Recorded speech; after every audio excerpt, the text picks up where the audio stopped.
Bueno, bienvenidos, bienvenidas a un nuevo encuentro de esta cátedra Pedagogía Crítica de las Diferencias. Vamos a continuar caminando en el recorrido que iniciamos ya hace algunas clases de deconstrucción de algunos conceptos que hacen a nuestra práctica docente y análisis de los mismos desde la pedagogía crítica. Comenzamos la clase anterior justamente construyendo algunas concepciones en relación al lenguaje, a las desigualdades, y hoy vamos a continuar por ese camino repensando algunas cuestiones sobre las relaciones de poder y sobre las identidades que reflejan las mismas en relación al sistema educativo. Y por ende nos va a acompañar la bibliografía obligatoria de la clase, que son dos textos muy amenos de leer, de Pablo Gentili, de autoría de Pablo Gentili, que es un educador, un pedagogo argentino que se encuentra residiendo en Brasil. Tiene una visión de la educación con la cual estamos de acuerdo, con la cual creemos que es esencial poder desempeñarnos, que tiene que ver con la defensa de la educación como derecho en toda Latinoamérica. El primer texto se llama Marchas y Contramarchas, el derecho a la educación y las dinámicas de exclusión incluyente. Vamos a ver un poco de qué se trata ese concepto en América Latina. Y el segundo se llama Pedagogía de la Esperanza en tiempos de desencanto. Vamos a ver también más al final de este encuentro de qué se trata y cuáles son los desafíos que nos plantea a nosotros los docentes para nuestra práctica. Así que vamos a iniciar el encuentro. Voy a compartir pantalla con un Power que tenemos para presentarles y que refleja un poco estas cuestiones que aparecen en la bibliografía y que van a poder quizás encontrar mayormente explicitadas. Nosotros le vamos a dar una guía para recorrerla.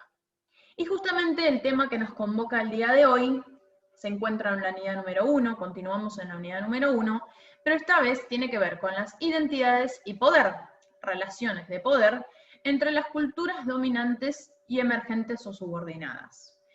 Y como comencé explicando al principio de la clase, vamos a continuar sobre lo que comenzamos la clase pasada, que tiene que ver con el lenguaje, y cómo el lenguaje demarca una línea de pensamiento.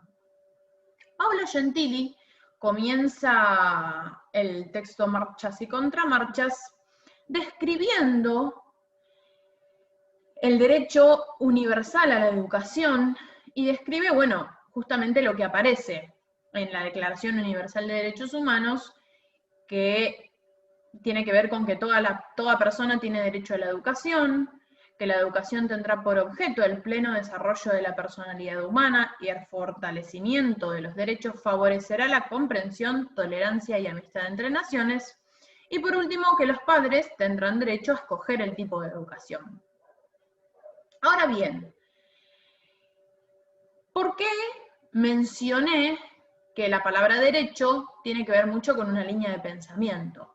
Bueno, lo que nos propone Gentili es que justamente la palabra derecho no siempre está relacionada con la implementación del mismo, y que en toda Latinoamérica esa implementación ha sido desde siempre un espacio de disputa.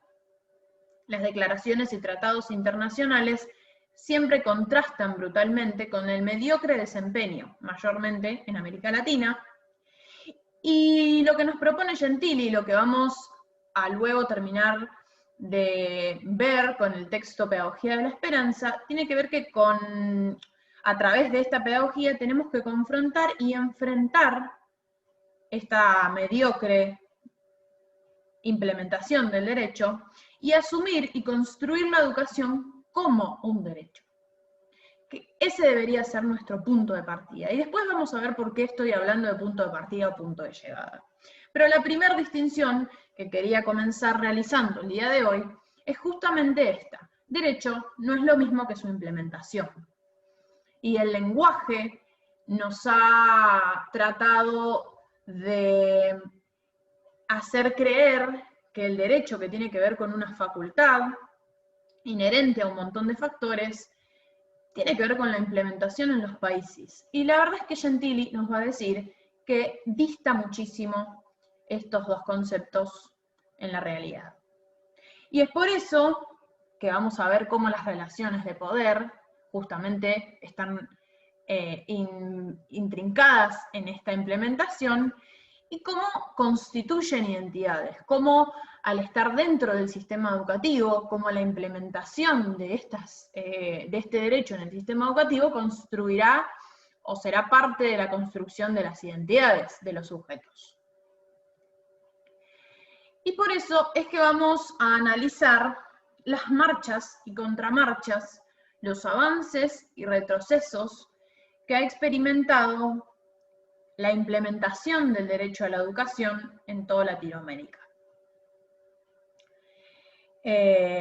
Sabemos que aún hay limitaciones para construir el derecho efectivo, y es por eso que vamos a descubrir, como lo muestra esta balanza, que las contramarchas, que los retrocesos, que las tendencias que revierten esos avances pesan muchísimo más que los avances existentes. Y el primero tiene que ver con la expansión de los sistemas escolares. En el texto de Gentili van a poder encontrar estadísticas, cuadros, tasas, que demuestran cómo en toda Latinoamérica, a lo largo de los años, específicamente en el siglo XX, los sistemas escolares han experimentado una enorme expansión. También hemos atravesado como comunidad latinoamericana la ampliación de la obligatoriedad, que está también muy relacionada a la disminución de la brecha de género dentro del sistema educativo. Sabemos que la puja por una educación para todos está y existe desde siempre. Y como decíamos hace un ratito, aún hay limitaciones, aún hay retrocesos, y pesan muchísimo más que los avances.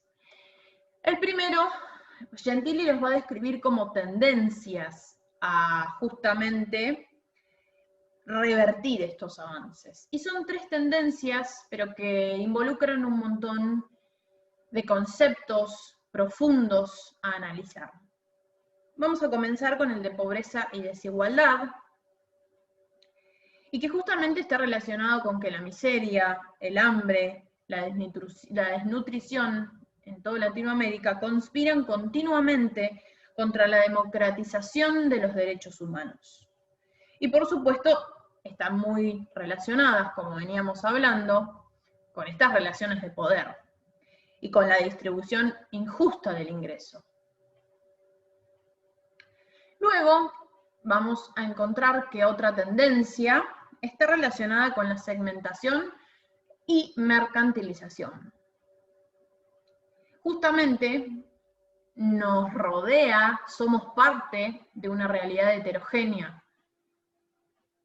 que siempre está enfrentada o va en contra de un ideal de escolaridad común.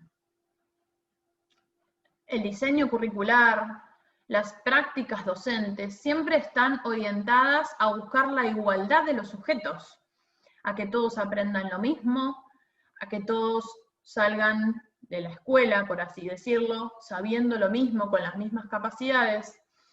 Y la realidad es heterogénea. Y la realidad es que cada sujeto aprende en sus tiempos y tiene sus capacidades propias que lo hacen como tal.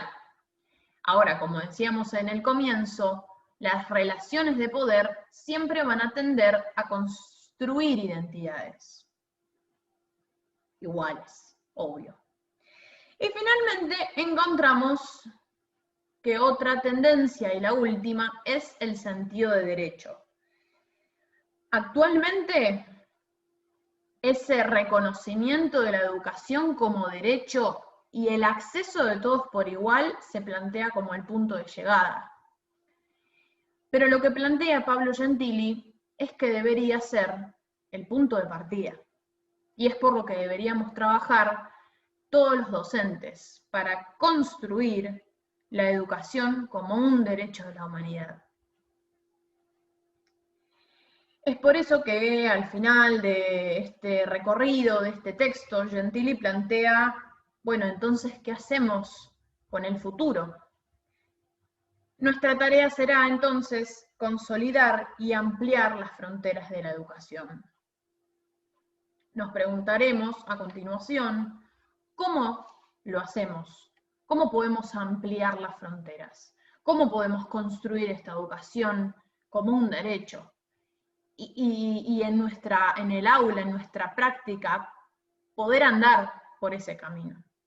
Bueno, justamente el siguiente texto de Pablo Gentili, que nos convoca el día de hoy, tiene que ver con la pedagogía de la esperanza en tiempos de desencanto. Son dos conceptos que se relacionan, pero que también se enfrentan. Porque la pedagogía de la esperanza tiene que ver quizás con algo un poco utópico, porque se encuentra enmarcada en tiempos de desencanto, que están relacionados, bueno, justamente a esta crisis de la escuela, en la que se espera todo y nada, y en el que las nuevas tecnologías, mayormente en este tiempo, están formando o constituyendo un rol muy importante e imprescindible en la escuela. Y también este tiempo de desencanto, esta era del desencanto, tiene que ver con la desvalorización y desjerarquización de las posibilidades y potenciales efectivas de la práctica pedagógica. En otras palabras, el tiempo de desencanto tiene que ver con que de la escuela se espera milagros, pero también se han perdido todas las esperanzas sobre ella. Y es por eso que Gentili dice, bueno, tenemos desafíos en nuestra práctica docente, pero tenemos que estar orientados a justamente poder desarmar o poder llevar a cabo en nuestra práctica esta pedagogía de la esperanza. Y la vamos a analizar entonces desde la pedagogía crítica. Tiene 6 desafíos esta pedagogía de la esperanza. Nos convoca a enfrentarnos con estos 6 desafíos. El primero tiene que ver con una pedagogía de la igualdad y por la igualdad. No formal, no desde el lenguaje, no decir, bueno, me desempeño en una pedagogía de la igualdad, sino tiene que ver con la construcción de valores, sentidos y derechos donde la igualdad se estructura como una práctica, sino solamente el reconocimiento de principios jurídicos, sino la construcción de prácticas igualitarias. Pero algo que se pregunta Gentili y nos preguntamos también nosotros es cómo construir estas prácticas igualitarias en una sociedad profundamente desigual. Entonces, lo que plantea el autor es que una de las características que nos definirá como docentes, como pedagogos de la igualdad y por la igualdad, tendrá que ver con la indignación de la política de la posible, con dejar de pensar en mejor es nada y poder pensar en un horizonte, como decíamos recién, en un futuro de ampliación de las fronteras de la educación, ¿no? En esta cuestión de ir más allá, de profundizar el inconformismo, de poder llevarlo a la acción. Es difícil, por supuesto, pero desde la pedagogía crítica creemos que es posible. El segundo desafío tendrá que ver con desempeñarnos en una pedagogía sustentada por principios de una ética solidaria y militante, en palabras del autor. ¿Y con qué tiene que ver esto? Bueno, en principio tener en cuenta que la solidaridad se fue alejando de los discursos hegemónicos, con este espíritu falsamente igualitario a lo largo de la historia, y que después volvió o retomó importancia para disminuir las inevitables consecuencias del desarrollo y la modernización. Pero lo que creemos desde nuestra cátedra es que justamente se perdió el sentido de la solidaridad, y es lo que plantea el autor también. Debemos recuperarla como un objeto de disputa, reconocer el imperativo ético de luchar contra las injusticias que produce y reproduce un sistema excluyente. Nos encontramos frente a un sistema que se desempeña, que se desenvuelve en una dinámica de inclusión o de exclusión incluyente, mejor dicho, que tiene que ver con estas dimensiones constituidas en los procesos de discriminación que dependen de decisiones políticas. Debemos enfrentarnos con esa dinámica de exclusión incluyente desde esta pedagogía con principios solidarios, militantes. Debemos tener en cuenta que la solidaridad nos debe guiar como una pedagogía emancipatoria, desde el compromiso social, desde la lucha para transformar las prácticas que condenan a la miseria de la educación. ¿Y cómo se construye entonces? Parece un ideal muy utópico, pero se construye cuando la calidad escolar no se reduce a criterios de producción académica, sino que se afirma en la ampliación del derecho social a la educación y en la lucha contra el monopolio del conocimiento. Nuevamente, parece difícil, pero creemos que es posible. El tercer desafío que nos plantea el autor es desempeñarnos en una pedagogía que desconfía de los sistemas de medición, que rechaza la arrogancia gubernamental, dice él, que monopoliza la elaboración de pruebas en los gabinetes de los ministerios de educación, y que nosotros, como docentes, debemos siempre evaluar la calidad, debemos considerar los procesos, debemos exceder los resultados obtenidos en pruebas estandarizadas y analizar los procesos que recorren los estudiantes en las aulas y cómo se han dado a lo largo del tiempo, de los años, ¿sí? Nuevamente, el autor nos plantea otro desafío que tiene que ver con una pedagogía que reafirma su compromiso con la calidad social de la escuela, y que creemos nosotros que tiene que ver con recuperar el grado de democratización efectiva del derecho a la educación.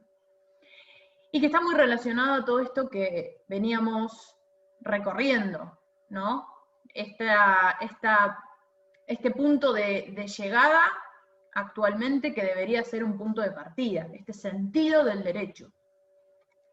Otro desafío tiene que ver con una pedagogía del ejercicio sustantivo y real de la democracia. Habíamos comenzado este recorrido describiendo a la política educativa democrática como un espacio de disputa.